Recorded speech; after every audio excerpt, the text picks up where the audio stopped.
I've tried to explain this in several of my videos, and it appears it's much more difficult for people to understand than I would have thought. Maybe it's our instinctual nature to separate everything between the sexes. Well, to finally understand this, you need to set that instinct of yours aside while I explain it again. This time with some animated graphics, so you can visualize what's happening. If anyone is still confused or still prefers to separate this topic among the sexes after this final explanation, there's probably no hope. Here is a list of the 4 major types of male circumcision. You'll notice that type 4 isn't at the top. That's because the numbers don't correspond with the severeness of the procedure, which is also true of the different types of female genital cutting.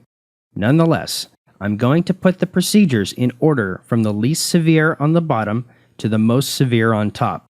There is no exact order for the severeness of these procedures, so I'm estimating to the best of my ability here.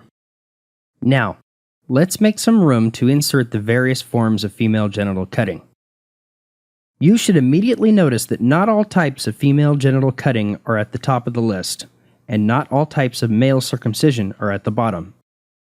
It would be incorrect to make a blanket statement claiming that female genital cutting is worse than male when you look at the whole list.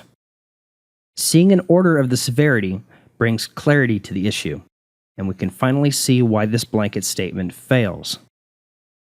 This is a good model to start from when discussing what should be considered mutilation, what shouldn't be considered mutilation, what should be legal to perform on minors, and what should be illegal to perform on minors. Now let's insert a red line to make an arbitrary distinction between what we'll consider acceptable and what we won't consider acceptable.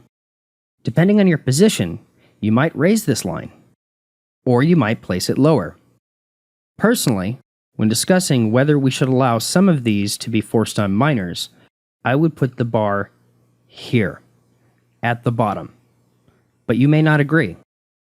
However, instead of using a model like this, many of us tend to think in terms of gender regarding this issue, which is entirely unhelpful, unproductive, confuses terminology, and makes discussions extremely difficult, usually ending with both sides exhausted from strawmanning each other's points to death, going nowhere at all. This is what we've done. By separating the issue by sex, instead of by procedure, we have now criminalized procedures which are more harmful than the average male circumcision, which is good. We have also criminalized procedures that are less harmful than the average male circumcision, which begs us to wonder, then why not criminalize the average male circumcision?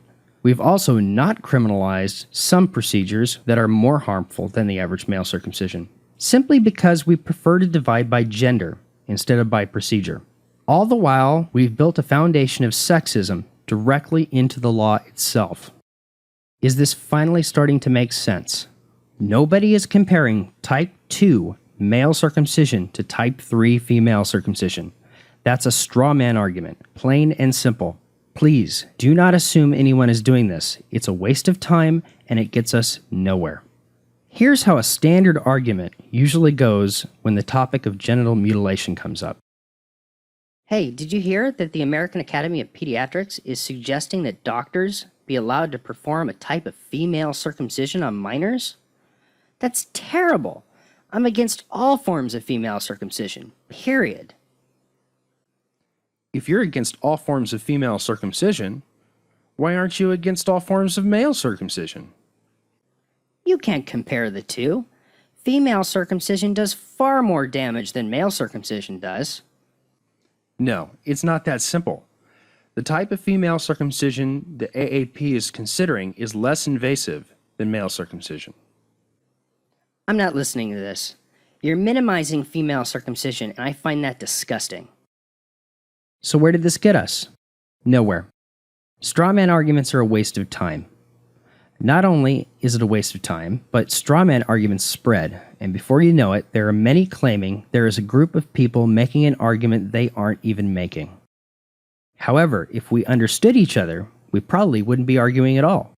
Except maybe about which procedures are too severe, instead of pointlessly dividing this issue by gender.